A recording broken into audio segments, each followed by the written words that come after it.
Hey guys, Mrhappy here. To prep for patch 2.1 a bit more, I wanted to go over some of the fights we know will be present in the game, and today I wanted to cover Good King Moggle Mog the 12th. He was a quote-unquote primal introduced in the game in patch 1.20, and Good King Moggle Mog is actually the legendary primal of the Moogles, and he has a whole huge backstory to how he became the Good King and why they even worship him and call him the Good King Moggle Mog. And I don't know who the 11 Good Kings are who came before him, but he is indeed the 12th one. Surprised he wasn't the 14th one. Anyway, Tales of the Good King claimed him to be a savior of the Moogles. The entire race of Moogles actually used to live in heaven, and they were actually servants of the gods. However, they were forced to flee to the world of the mortals, known as Eorzea, when a war broke out between the gods over a goblet of wine. At the helm of the escape was Good King Moggle Mog the 12th. Knowing that the Moogles could not escape with wings alone, he lowered a rope from the heavens and allowed his Moogle subjects to descend unto Eorzea. Unfortunately, with no one to hold the rope for the Good King, he was trapped in the war-ridden heavens, never to be seen again by his loyal subjects. Having never renamed a successor, the Moogles sought a way to call him into Eorzea, eventually finding that the other Beastmen tribes were able to summon their primals through the means of the Lifestream's primary form of energy, Aether. Several Moogles were summoned deep into Thornmarch, an area deep in the forests of Gridania and the Shroud itself, where a summoning ritual was taking place. This ritual was being used specifically to bring forth the Moogle primal himself, Good King Moggle Mog the 12th. Despite being revered by his race as a benevolent being, the power of the Aether brought corruption to his heart, causing him to seek out more Aether power and followers so that he may remain in this realm. In patch 1.2, adventurers intervened and made sure that his time in our world was short-lived. However, just like with all primals, he couldn't really be killed permanently. All primals can be resummoned with sufficient Aether, and it is powered by the desperation of his race.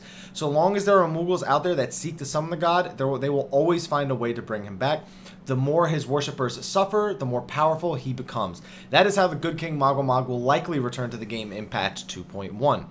Good King Moggle Mog was mostly known for his catchy battle theme, I say, and the large amount of enemies that were fought in the instance. It was hardly a fight of a single enemy, which sort of varies from the primals we have in the game now. Ifrit has himself and his nails, Garuda has Charada, Suparna, and the plumes, and Titan just has rocks. That's pretty. His friends are all rocks. That's all he has.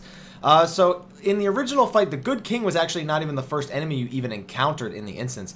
For the first several minutes of the fight, you would be tasked with disposing several smaller Moogles, each of them mimicking existing classes and jobs, as well as, interesting enough, some non-existing ones.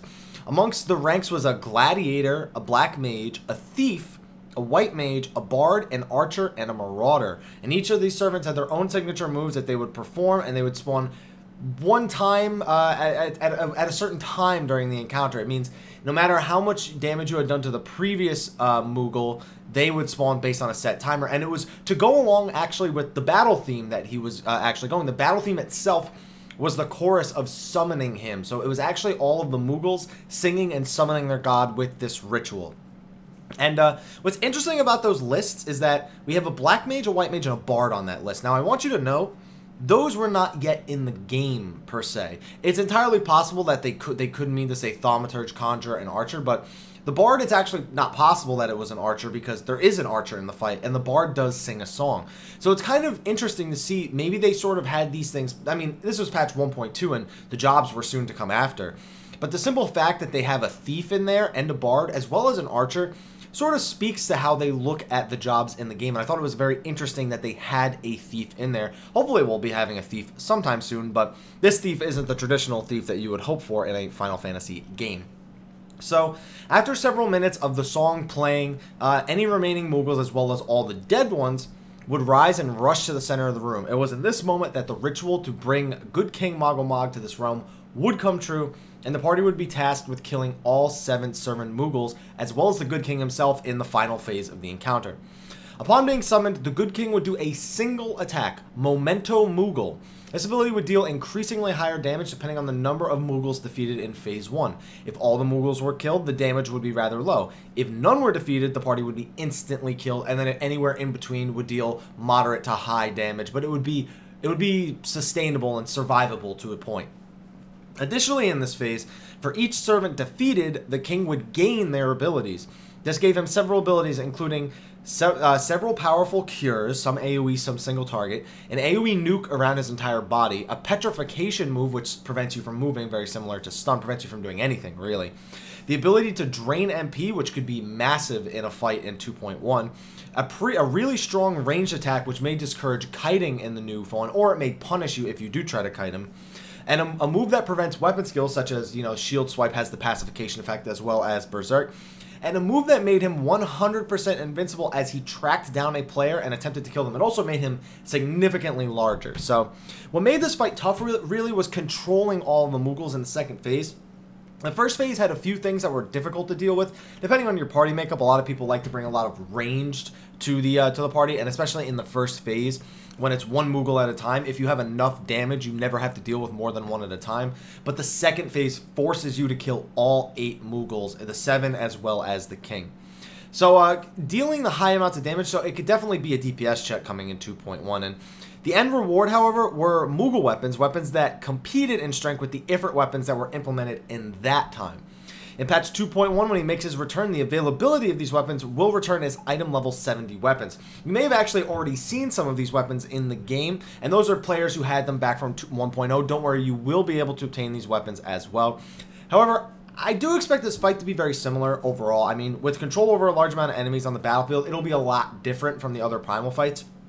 The other Primal fights, other than Garud, is really the only one that has any sort of ad control with Tirada and Suparna, and they don't really hit that hard. I mean, a new group will definitely want the tank to be able to hold them, or even a second tank to hold Tirada and Suparna.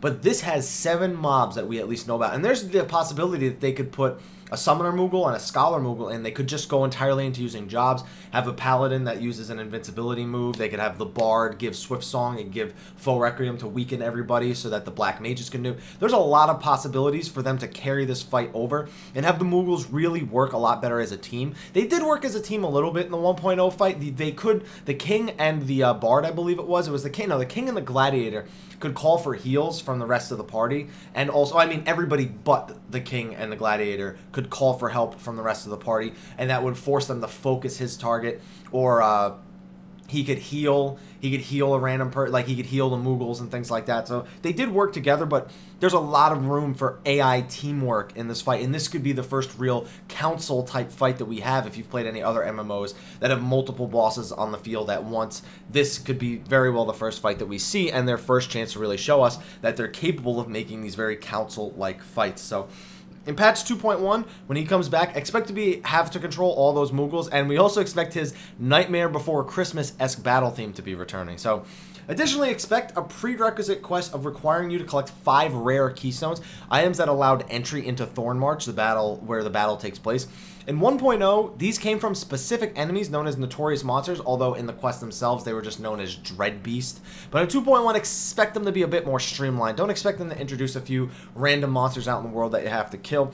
Expect either small open world battles, potentially like Chimera, or even could be like those battles that you do that spawn hostile creatures when you walk towards the circle. It could be those, or they could be simple collection quests, one or the other. I'm expecting they will bring back the 5 Guardians of Gridania to protect you from sort of going into Moogle until you defeat them. So the next question is really, where does it all fit? I mean, with item level 70 weapons, it's pretty unlikely that Yoshi P and crew will implement him as an optional primal to obtain weapons before like Titan or something, or as side grades maybe for the Titan weapons. I mean, it's likely he'll probably be part of a questline to maybe gain access to the Crystal Tower or some other form of content. I think they're gonna make him mandatory to progress through some form of mainstream content. I just can't see them leaving out the Good King and Thornmarch as part of an important part of the story. That are primals, they do suck away the life force of the world, and they have to be dealt with. So, what do you guys think? What do you guys think that the Good King Moggle Mog, do you think that the same jobs are going to be returning from the Moogles? Do you think the Moogles may have adapted to the newer jobs that are available now, such as Summoner and Scholar? Do you think they might sort of tease us with like a Dark Knight Moogle or a Thief Moogle again, or something along those lines? Let me know what you think in the comments below. Thank you for watching this video. If you enjoyed it, please like, favorite, subscribe, and share for more Final Fantasy XIV background, lore, informational videos, everything you could possibly need. Also, be sure to follow me on Facebook and Twitter. You can go there. You can ask me questions. I'm always looking to help a fan out if they have a question about something. Also, feel free to follow me on Twitch. I do stream on a few days out of the week, Sundays and Wednesdays primarily, sometimes on Fridays, and then depending on certain events, it tends to get get switched around a little bit. But anyway, guys, thank you so much for watching, and until next time, take care.